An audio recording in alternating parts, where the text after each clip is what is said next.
Am I audible? All people know about our class, na? Only 3 people are joining. Just message them to join the lectures, na? Lecture is going on. Just message them. Akshata, Chaitanya. Yes, ma'am. Yeah, please message in your group. Join the बोला कि class.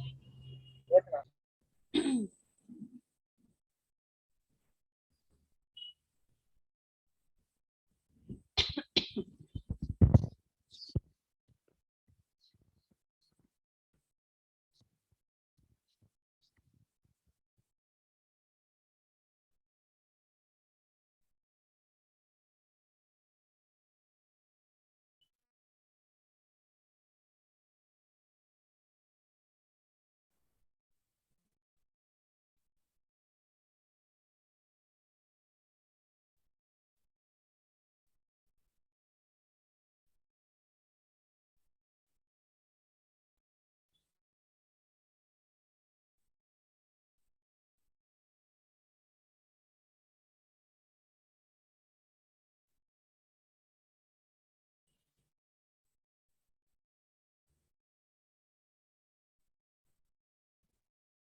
Okay. Am I audible to all of you? Hello. Yes, ma'am. Okay. Yes, ma'am. So when our session was started, that time we have seen fund flow. Okay, it's a unit 1 related to unit 1, and today and we have completed our fund flow, and after that some your SIP issues, project issues. So we'll just stop it, and now we'll start our session. And today we have seen cash flow statement. Okay, so how many of you submitted your SIP project? A lot of people are not. We received only 14 students, and 7 to 8 students have completed. Means there is okay some corrections and whatever the suggestions regarding your SIP, Anand sir or Ajyotika ma'am. Those who are not submitted, I don't know what happened with them, but try to submit as soon as possible. Okay. So today we have seen cash flow statement. How many of you know what is cash flow? Any idea? Let me tell about cash flow means what? Only one word or one sentence. What is exactly? Why we prepare cash flow?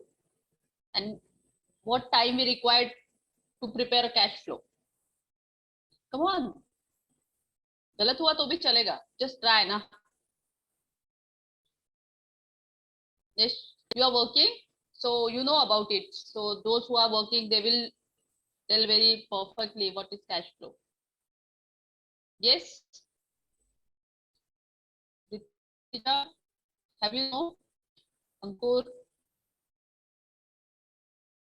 Some cash flow statement I can say is a financial statement which maintain the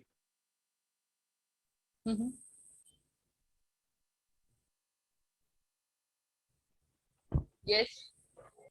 Your voice is not audible.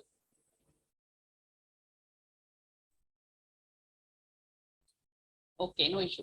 So cash flow statement means, yeah, it's a financial statement, and the company who those who especially factory production company, so they need to require daily cash prepare to they need to prepare a daily cash flow statement, because a lot of cash handling on daily basis. Okay, means constructions company, then service company, I don't know, but constructions company, then NGOs, some kind of productions companies, other companies also maintain cash flows. Cash flow means cash comes and goes, means किसको cash देना है, किसको daily transactions जो रहते हैं कि आज इसको देना है उसको देना है पेमेंट का जो, so that is cash flow statement we have seen. And also we have seen what kind of item comes in cash flow statements. Okay, so have you seen my screen? Yes or no? Yes, ma'am. Yeah. So first we have seen meaning what is cash. So cash means all cash plus cash equitable, marketable securities, then bank balance. Okay, so cash में क्या क्या आता है?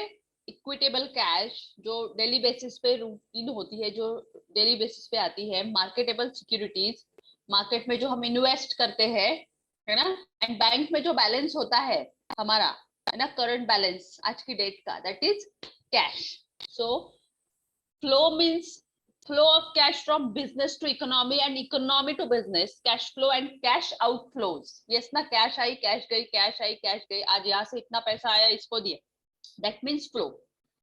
okay, and every company, especially मैंने जो बताया, marketing company, production company and service company maybe, but construction company, NGOs, okay, तो ये लोग daily basis पे cash flow prepare करते हैं, right? Now, statement means a pro forma prescribed by Chartered Account Act 1948. So we just make a sheet or statement daily basis कि हमारा accounts balance होना चाहिए, right? So that's why we prepare a statement, and according that statement हमें पता चलता है कि ये महीने में कितना कैश आया, कितना गया, कितना रिमेनिंग है ना.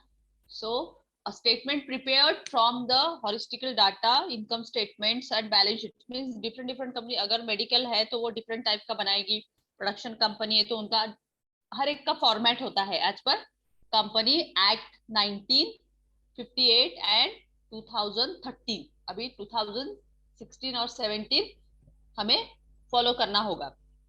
सो एज पर 2013 एंड 1958 का जो अभी चेंजेस हुआ है कंपनी एक्ट 2013 के हिसाब से, हमें थोड़ा सा प्रोफार्मा और कुछ आइटम्स जो है वो भी चेंज हुए हैं. सो ऑन दैट बेसिस पे हम लोग कैश फ्लो स्टेटमेंट बनाते हैं. तो showing sources use of cash is called cash flow statement and it reveals the inflow and outflow. Okay, so cash during the particular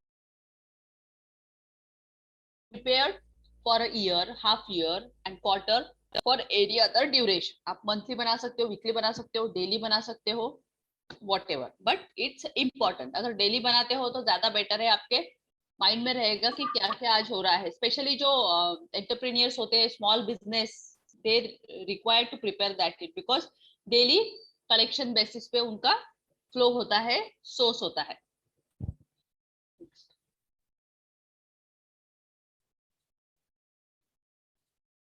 So, cash flow statement is summarize the cause of changes in cash position of a business enterprise between date of two balance sheets, and a statement, a cash flow reveals the movements of cash of a business enterprise for the given accounting period. है ना, particular accounting period quarterly basis पे है. जैसे अभी financial year चल रहा है आपका 2021, सो 2021 का कैश फ्लो प्रिपेयर आपको करना है. क्वार्टरली बेसिस पे है, मंथली बेसिस पे, वीकली बेसिस पे है, हाफ ईयर बेस पे है, ईयरली बेस पे है. So the cash flow statement simultaneously provides an explanation of why a firm's cash position has changed between successive balance sheet dates and explain that have taken place in the firm's non-cash assets, liabilities and stockholders equity accounts over the same time period. आपको पता होगा अगर आप working में हैं तो बहुत company क्या करती है, जैसे रेस्ट्रिक्शंस है ना अभी कैश का कि हम इतना कैश नहीं दिखा सकते. अगर इंडिविजुअल में है तो हम लोग इंडिविजुअल में इतना ही कैश दिखा सकते हैं. तो कंपनी क्या करती है, ट्रांसफर करती रहती है, ये अकाउंट से उधर, उस अकाउंट से उधर, उसमें इतना दिखना चाहिए, उसमें इतना, नॉन कैश कितनी दिखनी चाहिए, लाइबिलिटी, राइट. स्टॉक होल्डर्स में हम कितना कैश परचेस सबसे पहले. Hello, yes, anyone want to ask any question? No, ma'am. Okay, so मतलब कंपनी जब भी हम लोग कुछ लेना चाहते हैं, परचेस करना चाहते हैं, तो कंपनी पहले पूछती है कि कैश कितना हम पे कर सकते हैं.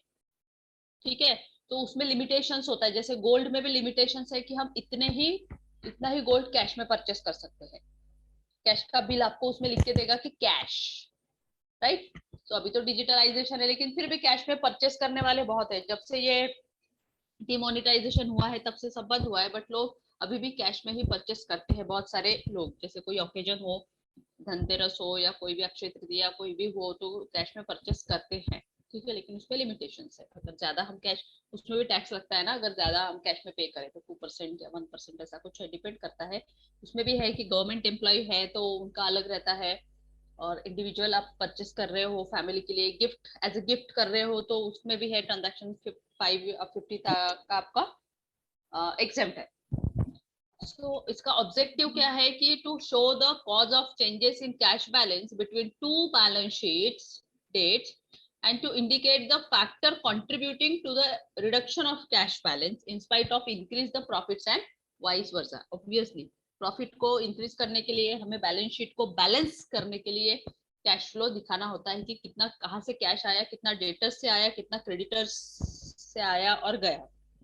ठीक है, so that is the two main objective, that to show cause of changes in cash balance between two balance sheets dates, right. two balance sheet मतलब हाफ ईयरली जो बैलेंस शीट्स होती है उस पे, या फिर लास्ट ईयर का और प्रीवियस ईयर का balance sheet. Okay, now second objective is to indicate the factors contributing to the reduction of cash balance in spite of increase in profits and vice versa.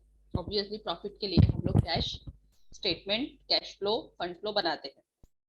Now significance and use of cash flow statement. What is significance and use of cash flow statement?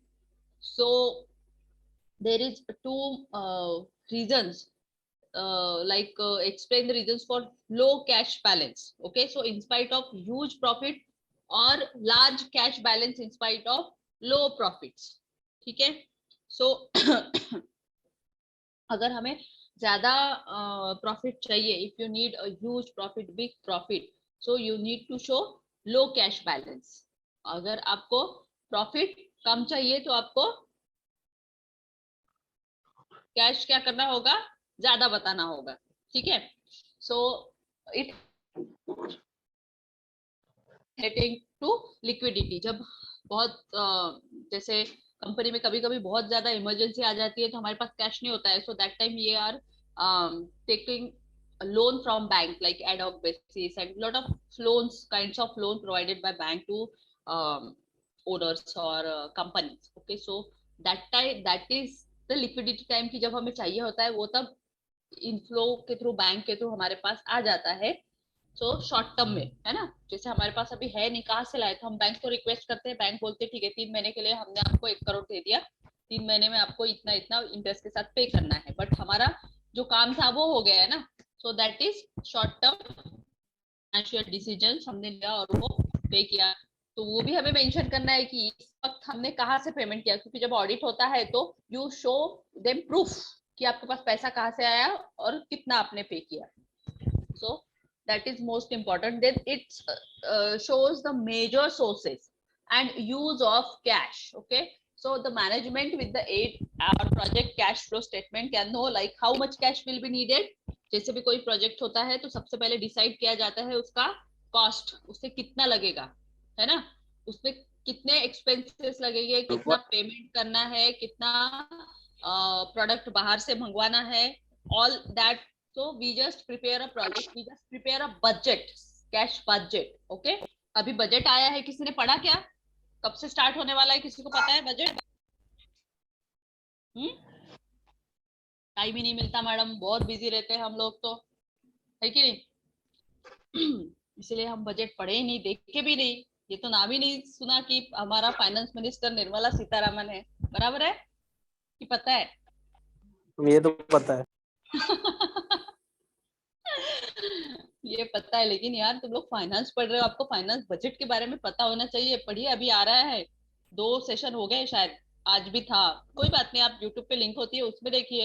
Actually आपको concept तो पता चलेगा, कहाँ budget बढ़ा है, कहाँ कम हुआ है, कौन सा नया सेक्टर गवर्नमेंट ने ओपन किया, वहां पे कितना फंड दे रहे हैं, और जो फंड दे रहे हैं लास्ट ईयर में जो फंड दिया था वो उसका क्या हुआ, उसका भी उन्होंने प्रेजेंट किया कि नहीं, कितना उसमें खर्चा हुआ, वो भी तो जानना है ना। कि सिर्फ हर ईयर में बैंक गवर्नमेंट बोलती है कि ये इसमें हमने 1 करोड़ दिए, 3 करोड़ दिए, 20 करोड़ दिए, 25 करोड़ दिए, 50 करोड़ दिए, but what is the result, उसके रिजल्ट का क्या? 50 करोड़ में से एक साल में तो 50 करोड़ खर्च नहीं होते, है ना, उसमें ड्यूरेशन होता है 5 ईयर्स के लिए, 10 ईयर्स के लिए, राइट?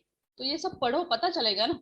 तो कंपनी भी क्या होती है, जो भी आप कैश फ्लो जो होता है, तो कंपनी कॉस्ट डिसाइड करती है, और उस कॉस्ट के हिसाब से, जैसे 1 साल का इसका खर्चा कितना है, 10 लाख है, तो बोलेगी ठीक है ये साल में 10 लाख कैश तुमको मिलेगी।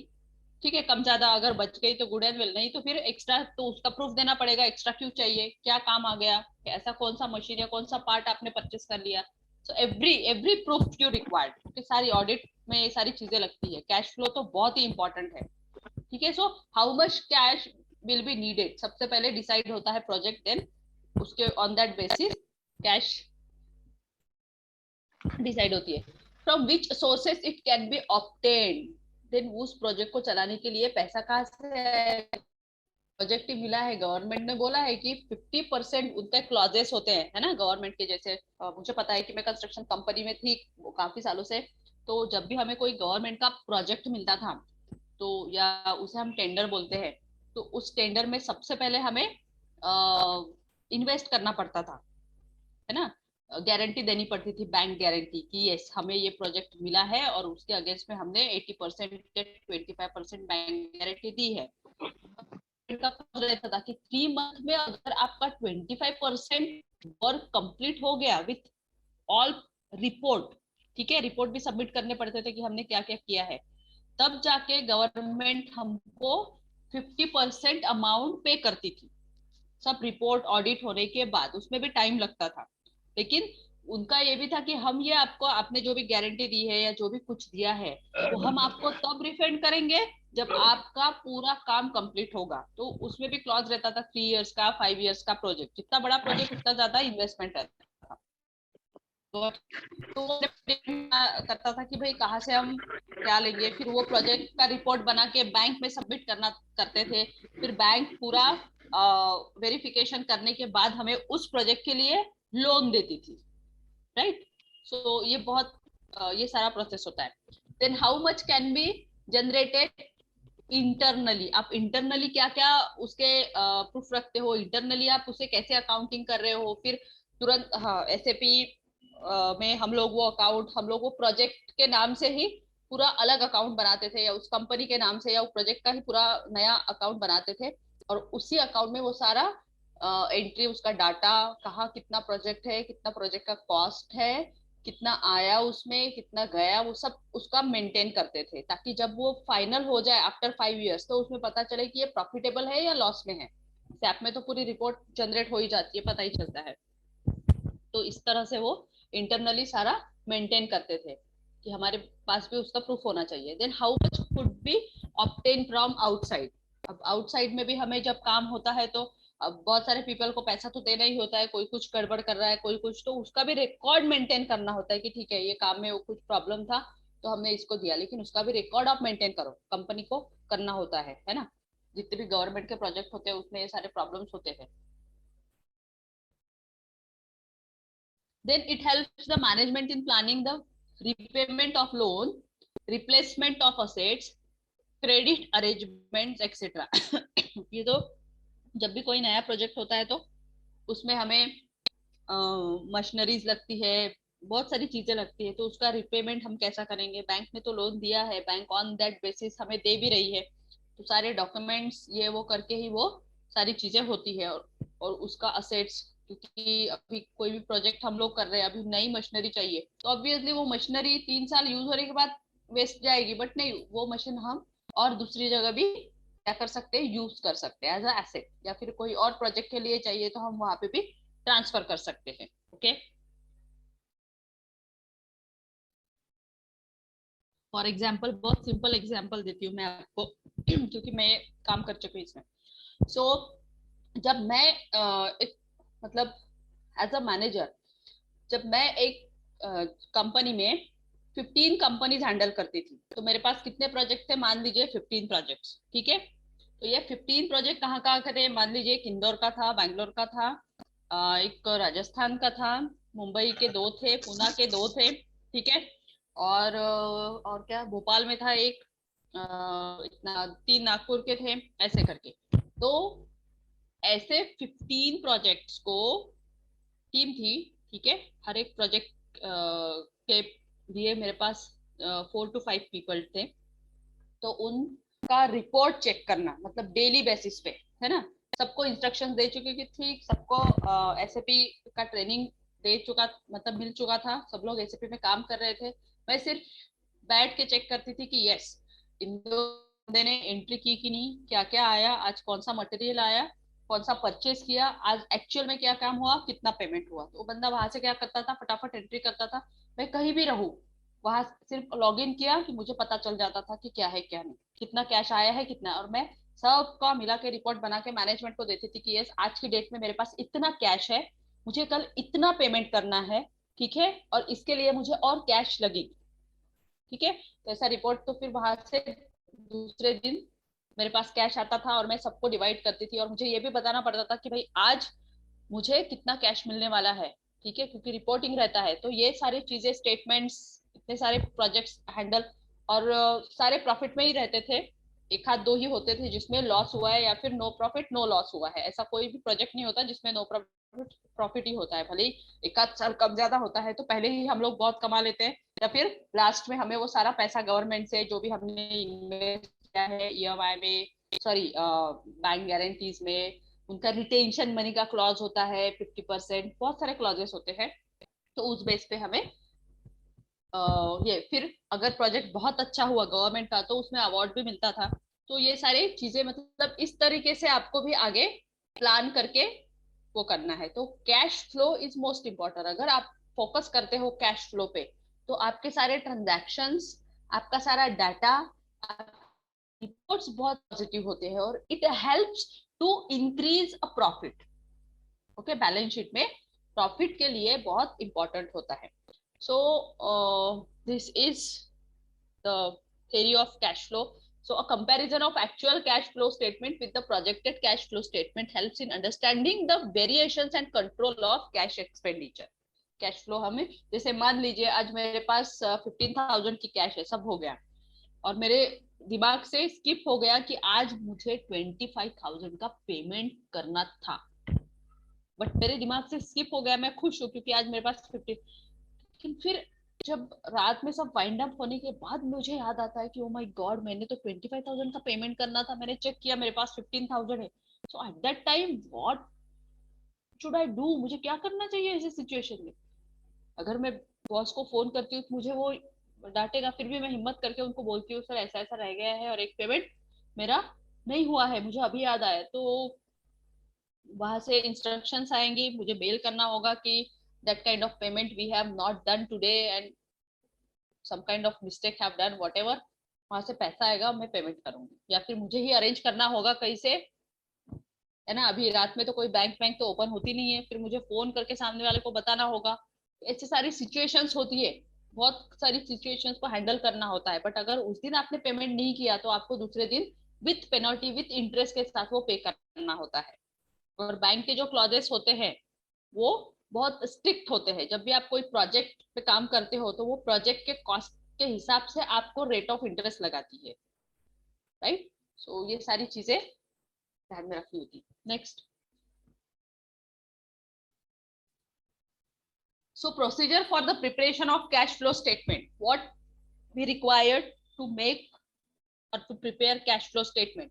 so opening of accounts for non current items, जो भी छोटे छोटे आइटम पे खर्च हो रहा है, जो भी वो we need to open that accounts in SAP or wherever you are, Tally or ERP also। so preparation of adjusted profit and loss account, first we need to prepare adjusted profit and loss account, then comparison of current item to determine inflow and outflow cash। yes, ये आप एक Excel पे बना सकते हो कि daily basis पे एक फॉर्मेट होता है, आप फॉर्मेट प्रिपेयर कर सकते हो और उस बेस पे कितना कैश आया, कितना गया, कहाँ से आया, कहाँ गया, वो आप मेंटेन करके रख सकते हो।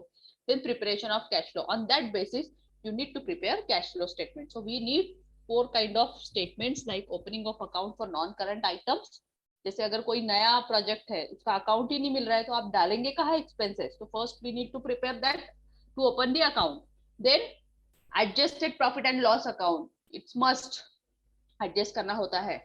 देन करंट आइटम्स, जो भी नए आइटम्स है, कुछ भी ऐसी चीज है जो नई है, पहली फर्स्ट टाइम परचेस की है, सो उसका भी आपको अकाउंट ओपन करना होगा। एंड देन आफ्टर दैट सब जब आइटम अपने अपनी जगह पे हो जाएंगे तो ऑटोमेटिकली एसएपी में अगर आप काम करते हो तो आपका कैश फ्लो जनरेट होगा ऑटोमेटिकली।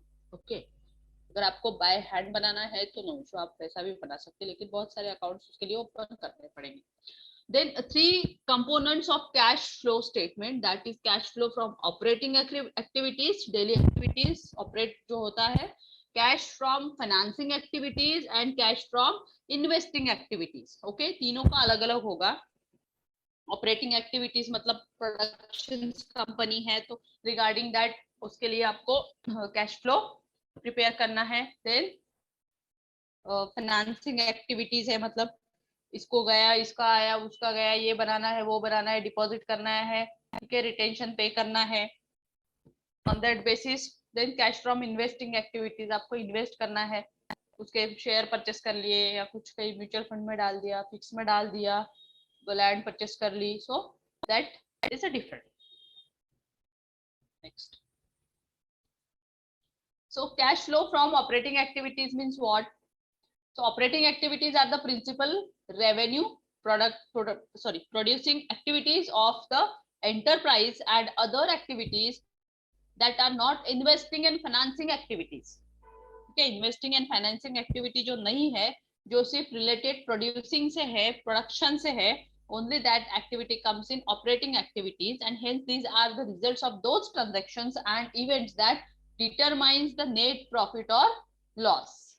मतलब कितना खर्चा हुआ दिन का, कितना expenses हुआ, that is operating activity. Operating activity is the cash flow from operating activities section of a cash flow statement can be presented using the direct format और द इनडायरेक्ट फॉर्मेट. आप फॉर्मेट में बना सकते हो ऐसे भी, लेकिन फॉर्मेट में बनाओ तो ज्यादा बेटर है, रिजल्ट अच्छा आएगा.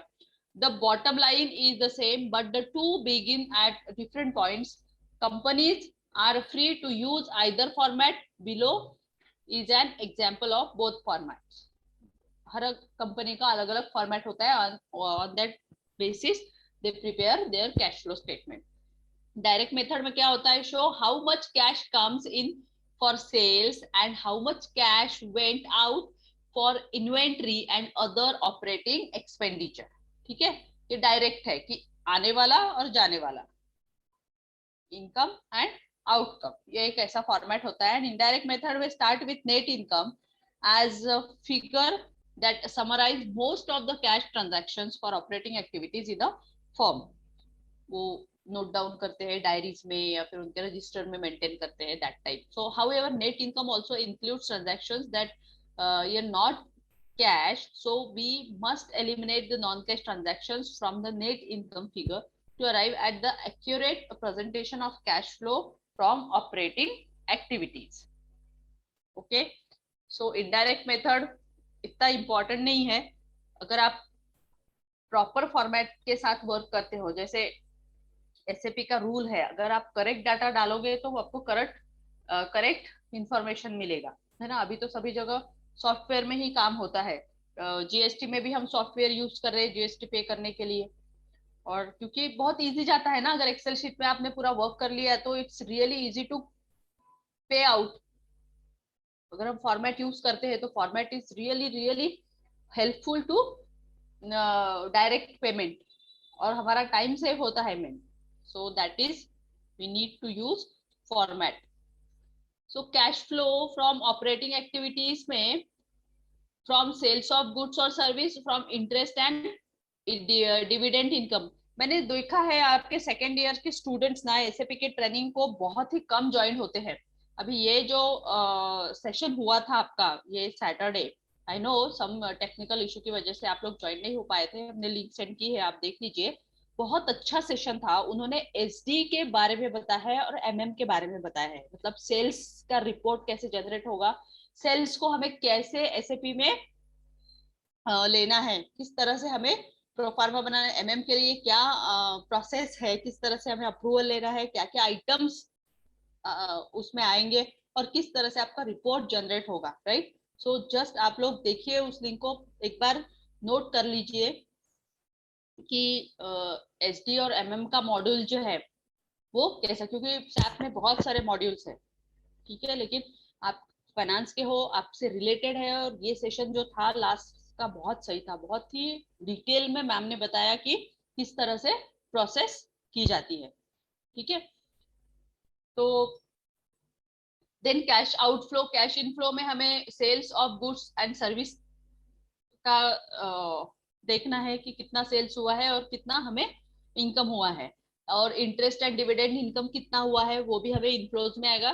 कैश आउटफ्लो में टू पे सप्लायर्स, किन किन को हमने पेमेंट किया है, to pay employ for service, to pay lenders with interest, bank and all financial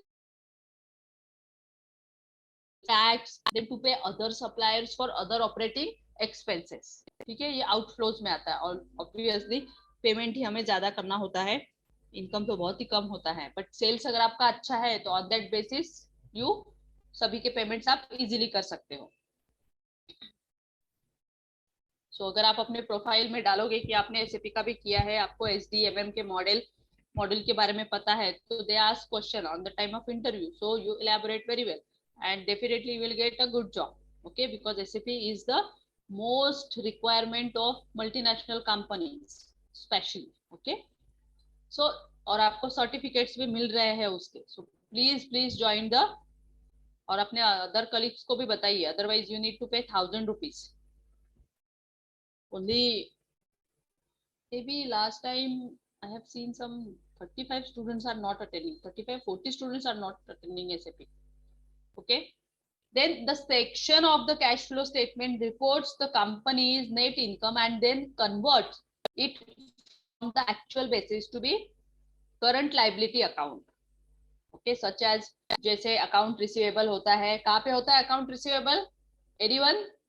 Where we mention account receivable in balance sheet? Yes. Come on. कहाँ पे दिखाते हैं? हाँ? Yes, correct. Suppliers and prepaid insurance, other current assets, then notes payable, accounts payable, wage payable, मतलब wages, payroll tax payable, interest payable कहाँ पे आएगा? Interest payable कहाँ पे आएगा? Yes. Interest payable कहाँ पे आएगा? Come on. You are not audible. वो तो मुझे भी पता है, बट कौन से इसमें आएगा? बैलेंस शीट में आएगा, एसेट, लायबिलिटी और P&L? लायबिलिटी साइड में, लायबिलिटी साइड में। इतना टाइम लगता है बताने के लिए। Then income tax payable, unearned revenues मतलब उसमें कुछ जो पेंडिंग्स होती है, मतलब कहीं तो भी आपने इन्वेस्ट किया है कई प्रोजेक्ट पे और वो अभी तक आई नहीं है वापस, that kind of. And other current liabilities जो भी छोटी मोटी होती है वो सारी, तो ये सारे इससे हमारा कैश फ्लो बनता है। हम लोग तो हर जगह कैश में, या फिर अभी तो डिजिटलाइजेशन है, हम लोग इन्वेस्ट तो करते ही है ना, so that is cash flow. So in addition to using the changes in current assets and current liabilities, the operating activities section has adjustment for depreciation. ये तो रूल है, every year we need to calculate depreciation of our assets. So अगर आपने नई ये साल में ही purchase की है ना, जैसे अभी अप्रैल में परचेस की है, तो उसका जो डेप्रिसिएशन है एज पर रूल्स के हिसाब से, जो भी कंपनी एक्ट में दिया होगा उस हिसाब से ही कैलकुलेट होगा, अपने मन से नहीं। जैसे बोलते हैं ना कि लैंड एंड बिल्डिंग पे 10% और प्लांट एंड मशीनरी पे 5%, you need to read the rules every year depreciation और एसेट्स के जो रूल्स है ना वो चेंज होते हैं, तो आपको वो, और हर एक का अलग अलग ये होता है, जैसे इलेक्ट्रॉनिक गुड्स का अलग है, ठीक है, अलग अलग आइटम्स का अलग अलग होता है, तो वो रूल्स को देख के ही आपको उसको कैलकुलेट करना होता है। अगर आपने पुराने हिसाब से कैलकुलेट किया तो आपकी बैलेंस शीट गलत, वो चेकआउट होती है। And then depreciation expenses and for the gain and losses on the sale of long term assets, है ना, अगर आपने कोई असेट सेल्स की है तो उसका भी आपको कैलकुलेशंस व्हाटएवर जो है वो शो करना पड़ता है। नेक्स्ट, अभी यहाँ पे एग्जांपल्स दिए हुए हैं, cash receipts from the sale of goods and the rendering of services, ठीक है। कैश रिसीट्स मतलब सेल ऑफ गुड्स किया आपने, उसका रिसीट आया और उसका एंट्री कर लिया कि आज ये सेल ऑफ गुड्स हुआ, इसका एंट्री हो गया। Then cash receipts from royalties, fees, commissions and other revenues, है ना, तो वो भी आपको, उसका भी आपको रिसीट लेके तुरंत एंट्रीज करनी है। Then cash payment to supplier of goods and services, payment किया है, पेमेंट का एंट्री पेमेंट में जाएगा। जैसे उसमें मॉड्यूल्स है, payable modules, receivable modules, cash modules, तो हर एक का अलग अलग है मॉड्यूल्स, तो उसमें ही जाके आपको करना ही है। मतलब जैसे रिसीट का डिपार्टमेंट अलग होता है, पेमेंट का डिपार्टमेंट अलग होता है, जहाँ पे एसएपी होता है वहाँ पे डिफरेंट डिफरेंट मॉड्यूल्स पे काम करने होते हैं। जैसे आप इंटरव्यू ना, तो एसएपी आपने, अगर आपने डाल दिया कि आपको एसएपी आता है, तो आप इसलिए मैं आपको बोल रही हूँ सारे सेशंस करिए, और आपने प्रोफाइल में मेंशन किए कि एसडी के बारे में, वो अगर आपको क्वेश्चन पूछेंगे कि सेल्स के बारे में बताइए कि आपने एसएपी को आप नॉलेज है, sorry,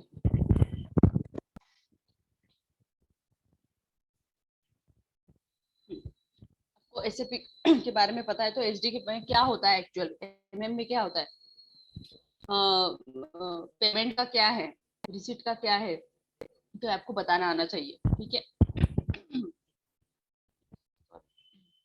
cash payment to and behalf of employees, अगर एम्प्लॉइज को एडवांस कैश दे दिया या एडवांस सैलरी दे दिया या कुछ लोन दे दिया, so regarding that you need to mention in your books, payment books.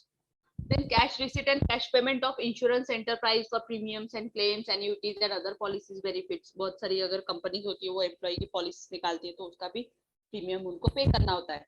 Cash payments और refund of income tax unless they can be specifically identified with financing and investing activities. उसका refund, जैसे आपने ज्यादा tax भर दिया तो उसका refund आ जाता है ना. कुछ एक्टिविटीज जो लॉन्ग टर्म के लिए आपने सेव की थी वो भी रिफंड मिल जाता है. तो that kind of refund comes in payments. Payments के लिए उसको शो करना है, मतलब किसी चीज के लिए आपने दिया था ना वो, तो उसका भी रिफंड आ जाता है.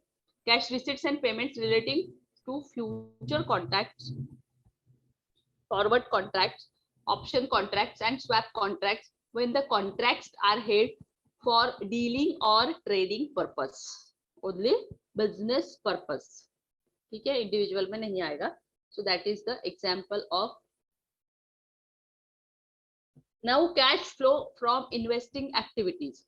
investing activities में क्या होता है कि an item on the cash flow statement that reports the aggregate changes in company's cash position, so resulting from any gain or losses for investments in the financial market and operating subsidiaries, and changes resulting from amount spent on investment in capital assets such as plant and equipment. ठीक है, so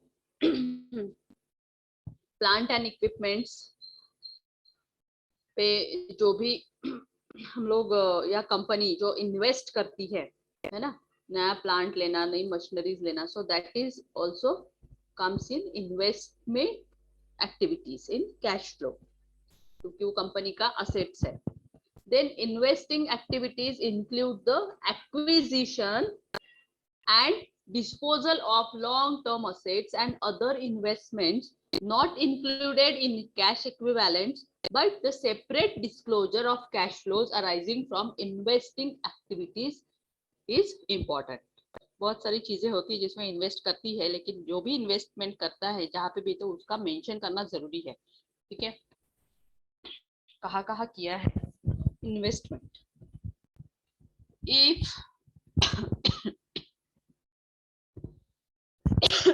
excuse me, if fixed assets and investment are increased, it means there is application of cash. मतलब वो कभी तो भी उसका refund मिलने वाला है, right. excuse me.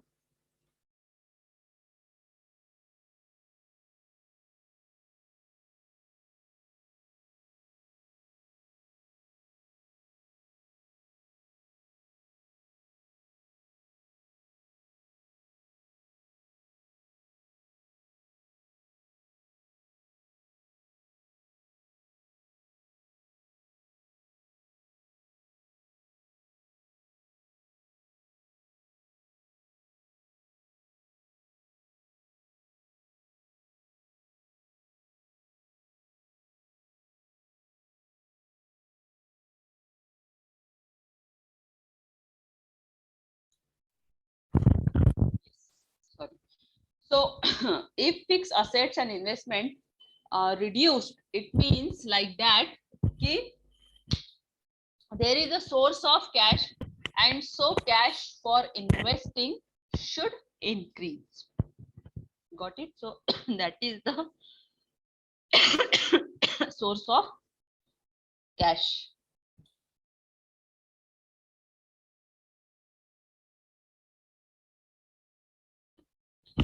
Cash flow for investing activities में क्या क्या आता है? कैश फ्लो फ्रॉम इन्वेस्टमेंट में from sale of fixed asset, property, plant, equipment, for sale of डेब्ट of equity securities other than common equities,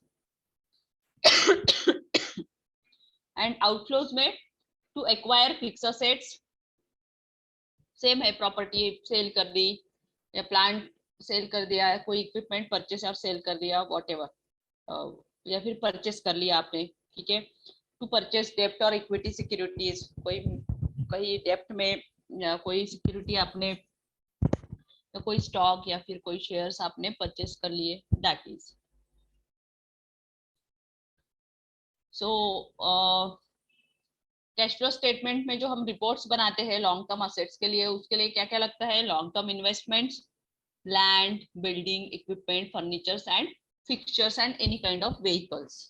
okay, so you have to mention in that investing activities. So in short, agar investing activities involve the purchase and sale of long term investment and property, plant and equipments, ठीक है? So ये short term में भी हम लोग कर सकते हैं। Now what to add? Profit, indirect method, depreciation, then loss on sale of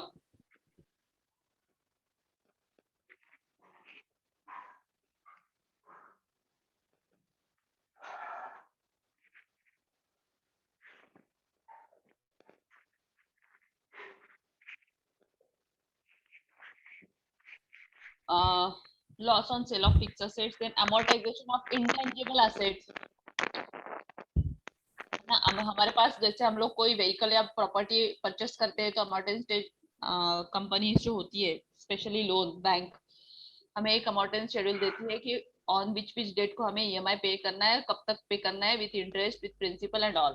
so amortization schedule also we have to calculate in our cash flow statement, because in future हमारा वो ऐसा होने वाला है। इम्पेयरमेंट, बैड डेट्स, ठीक है, interest, it will go to cash from investing or cash from financing securities or activities. So what to deduct from profit? Indirect method. Indirect method में हमें क्या किया? Profit on sale of fixed assets, then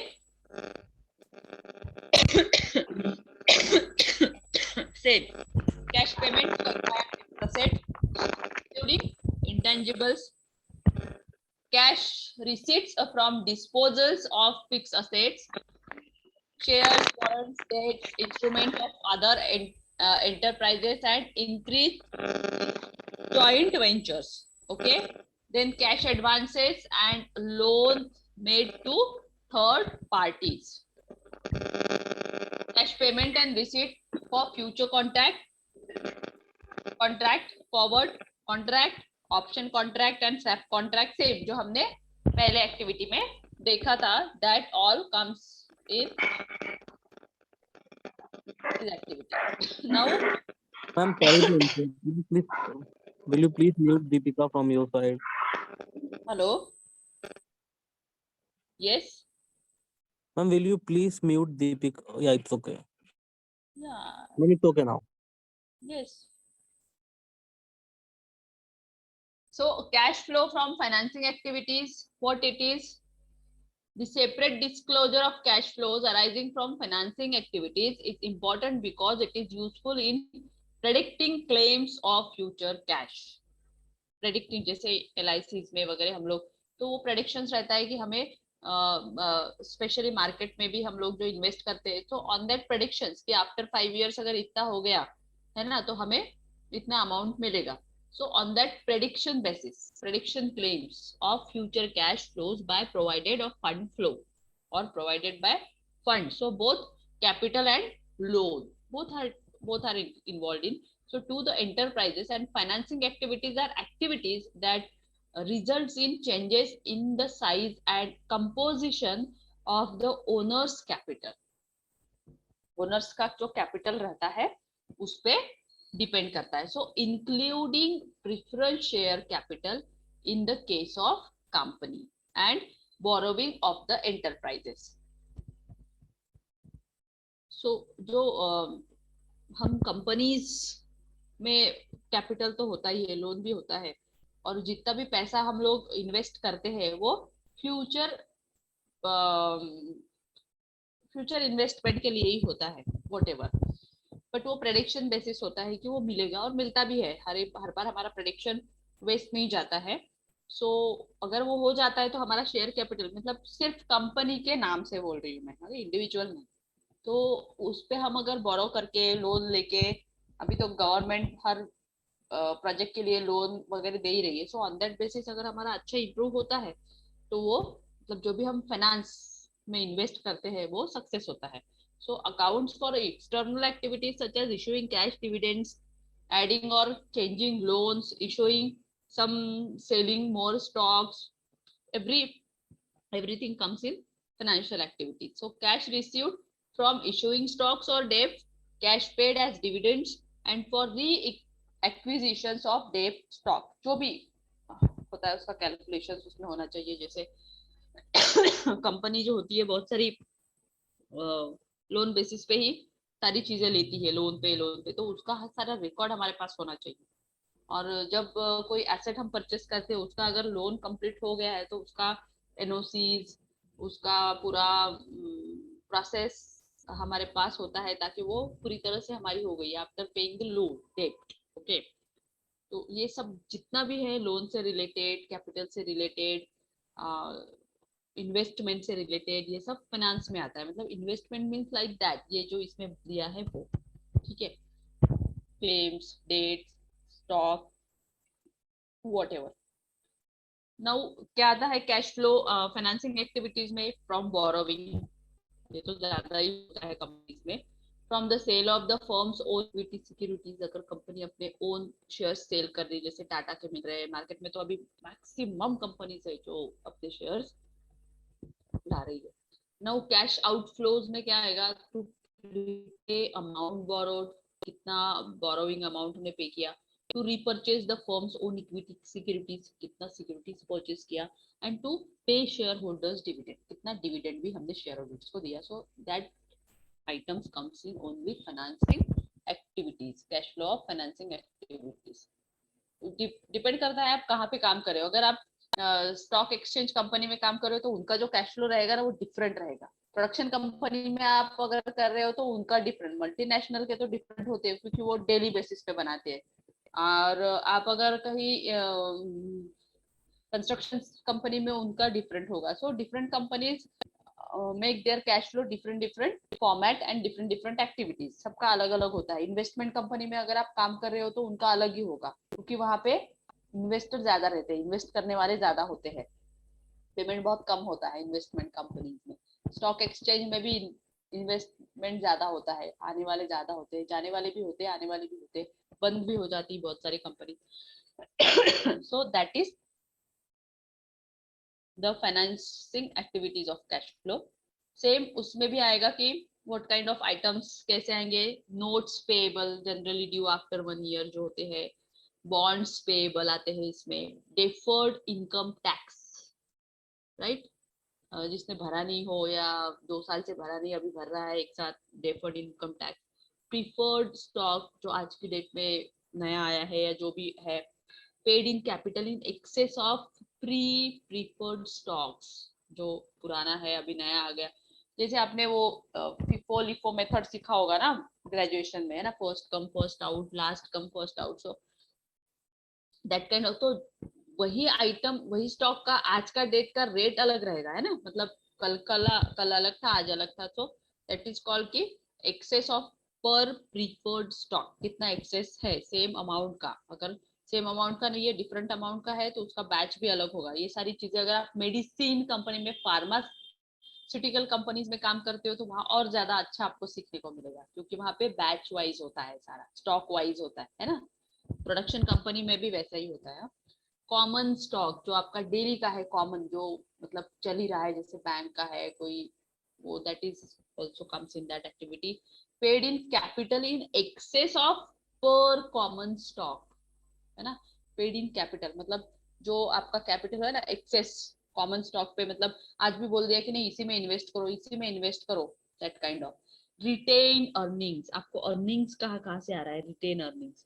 then treasury stock, आपके पास cash में कितना stock है, that kind of items comes in financing activity. So in short, financing activities involve the issuance and or the repurchase of companies own bonds or stocks. So dividend payments are also reported in these sections. Dividend to आएगा, right?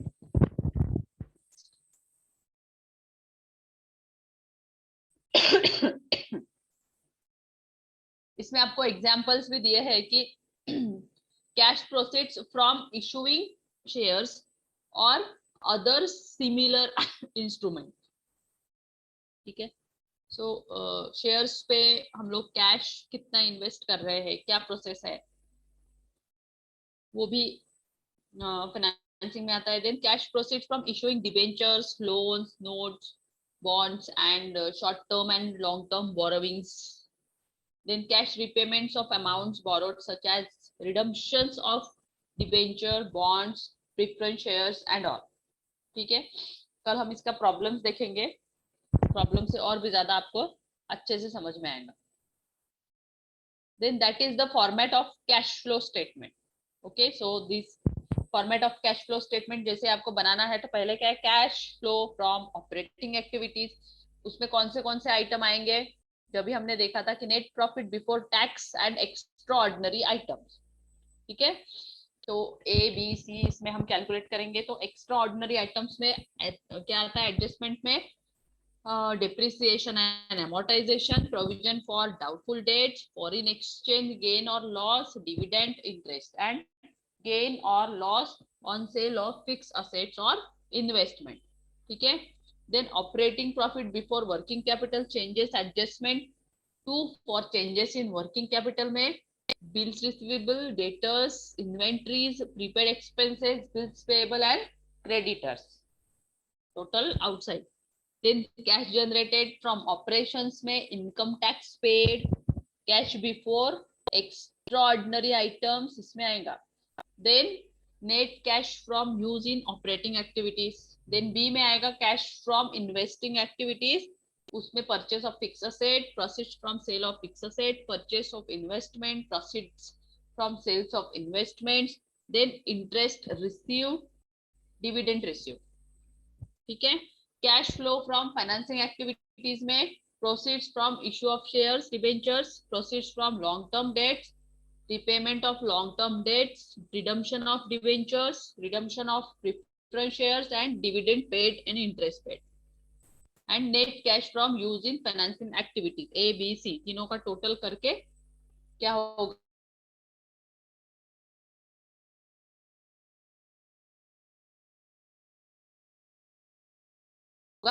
natural cash flow statement of cash flow, right, plus issuer from financing activities में से then investing में क्या आएगा, assets. ठीक है, आपने अगर असेट्स या इन्वेंट्री परचेस की है तो उसमें आएगा। मेक सेल्स में आएगा कैश फ्लो फ्रॉम ऑपरेशंस। ठीक है, उसमें भी paying, operating, interest, tax, all चीजें और सबका टोटल नेट कैश फ्लो 1 2 3। ठीक है, कहाँ से आया, कौन से आइटम से आया वो हम यहाँ पे मेंशन करते हैं। Statement of cash flow, so cash flow from operating activities में पहले तो नेट इनकम जो आपको दिया रहेगा बैलेंस शीट में, ठीक है, उसे लेना है और ऑन दैट बेसिस पे हमें cash from net income, adjustment, reconciliation जो भी आपने बनाया है, cash provided from operating activities, depreciation, ये सारी आइटम्स को हम ऐड करेंगे। उसके बाद हमारा कैश फ्लो स्टेटमेंट प्रिपेयर होगा, सेम आइटम्स। ओके, इसका आप स्क्रीनशॉट लेना है तो ले सकते हैं, नो इशू। आपको पता होना चाहिए क्योंकि प्रॉब्लम सॉल्व करते वक्त आपको ये लगेगा कैश फ्लो स्टेटमेंट में क्या क्या आइटम्स आएंगे, इंक्रीज इन डिक्रीज, है ना, जैसे हमने फंड फ्लो में किया था, याद होगा आपको तो। ठीक है, देन उसमें कुछ मेथड्स है जो एनालिसिस करती है कैश फ्लो के लिए। अब जब हम प्रॉब्लम्स देखेंगे तो उसमें आपको पता ही चलेगा कि क्या क्या है। ठीक है, कल से हम प्रॉब्लम लेते हैं, थ्योरेटिकल है तो आपको समझ में आता ही है थ्योरी पढ़ने से, राइट। कल हमारा मॉर्निंग में क्लास है, मॉर्निंग में हम प्रॉब्लम से स्टार्ट करेंगे। Okay okay ma'am, so take care, bye bye, tomorrow will see you at 8 AM. Okay ma'am, thank you. Thank you, ma'am.